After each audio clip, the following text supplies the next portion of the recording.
And please welcome Barry Schwartz. Thanks for being here. Thank you.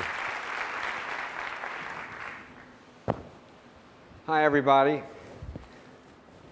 Can we run the first slide, which is a bit of video? I broke into my emergency hidden stash, and I thought about choices. Since birth, modern women have been told we can do and be anything we want. Be an astronaut, the head of an internet company, a stay-at-home mom. There aren't any rules anymore, and the choices are endless, and apparently, they can all be delivered right to your door. But is it possible that we've gotten so spoiled by choices that we've become unable to make one? That a part of us knows that once you choose something, one man, one great apartment, one amazing job, another option goes away. Are we a generation of women who can't choose just one from column A? Did we all have too much to handle, or was Samantha right? Can we have it all? So the answer is no. But you know that the answer is no, and I'm going to tell you why the answer is no. I guess my role here is to be the prophet of doom in an otherwise cheery occasion. What I'm going to tell you is that unless you spend all of your time the way the flying Karamazovs do, trying to keep a lot more pins in the air than is humanly possible, you will find yourself overwhelmed and not gratified by all the choices that are available. My book tells this story. And I'm going to give you a brief rendition of it. These are people who have collaborated with me on the work that I'm going to talk to you about, but they made trivial contributions.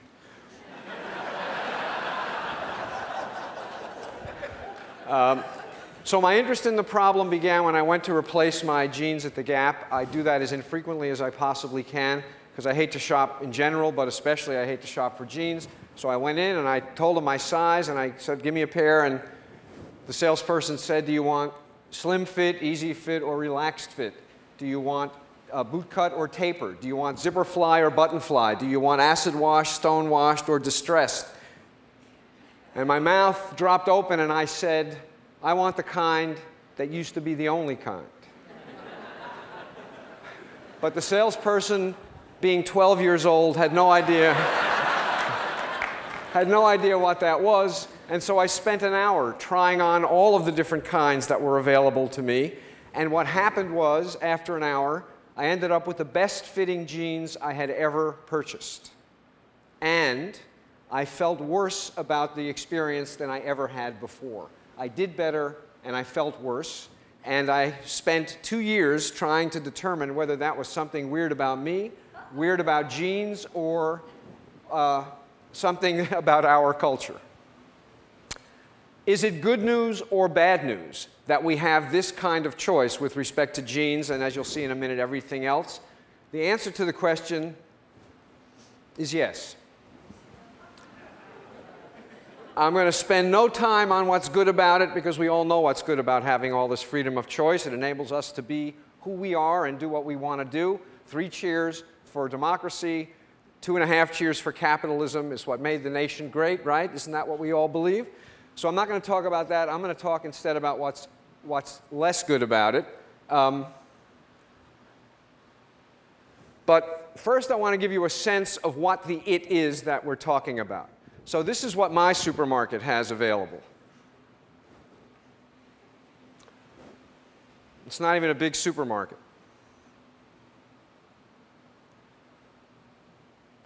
I want to say a word about salad dressing.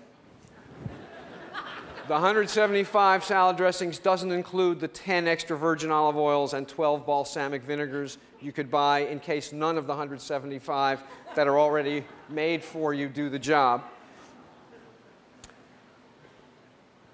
In consumer electronics stores, Circuit City, 110 TVs, 30 VCRs, 50 DVD players, and then, if you decided that you wanted to build your own stereo system, speakers, turntable, remember them? CD player, amplifier, equalizer, and you just went through Circuit City and counted up how many different versions of each thing you could combine, you would discover in Circuit City 6.5 million different stereo systems. So in the world of consumer goods, we have a lot of choice. We've always had choice. Now we have more choice. But in addition to that, there are whole areas of life where there used to be no choice, where now there is choice, in some cases substantial. Many of you are too young to know that there was a time when you could get any telephone service you wanted as long as it was renting a phone and the service from Ma Bell. Nowadays, I get 50 circulars a week from phone companies begging me to switch my service. With respect to cell phones themselves, these are the cell phones of the future. It's the nose hair trimmer and creme brulee torch one that I'm really waiting for. And that leads to this. And by the way, the answer to that question is no. Nobody sells a phone that doesn't do too much. You can't buy them anymore. In the world of healthcare, much more consequentially, we're in charge, not the doctor. Doctors don't tell us what to do, we tell doctors what to do.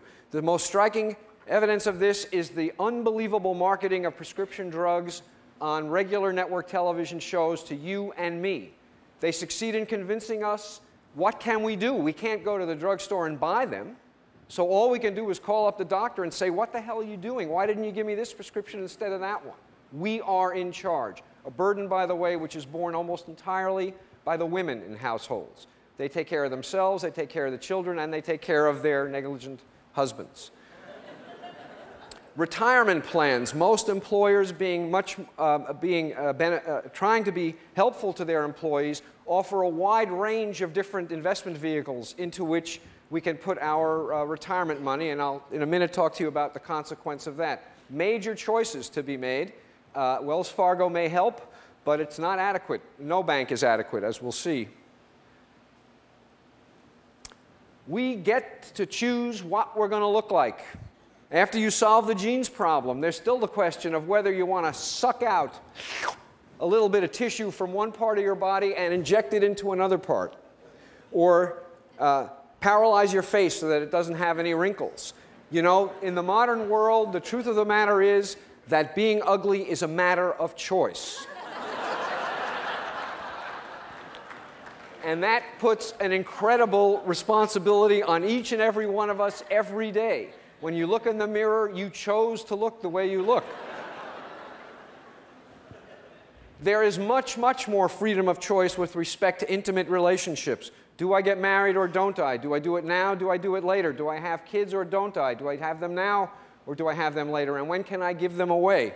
None of this, all of these options were present a couple of generations ago, but the default option, which is something I'm going to come back to at the end, the default option was so powerful that it didn't occur to most people that these were matters of choice. You had to choose your mate, but everything else was kind of laid out for you.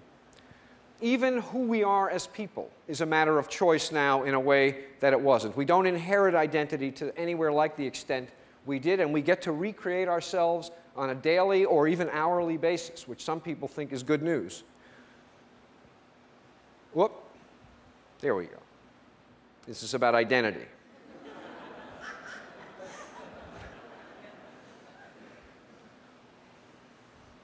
So, there's a paradox.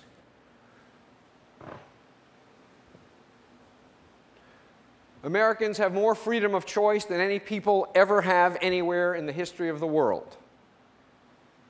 We also have more money than any people ever have in the history of the world. Yet, we are also sadder than we ever have been before. The incidence of clinical depression in the United States is more than twice as great as it was a generation ago. The incidence of suicide has never been higher. And both clinical depression and suicide are striking people at younger and younger ages. Something is wrong. And I'm going to tell you what. First, what does all this choice do? Here's one thing that it does. A study was done at a gourmet food store. One day they had 24 different flavors of an imported jam available for sampling. And if you stopped by and sampled the jam, you got a coupon, and you could use the coupon to get $1 off on any jam you bought. The next day, same display table, but instead of 24 flavors, only 6. If you stopped by, you got a coupon that got you $1 off. What they found is that 24 jams attracted more people than 6, but 1/10 as many people bought. Should I get boys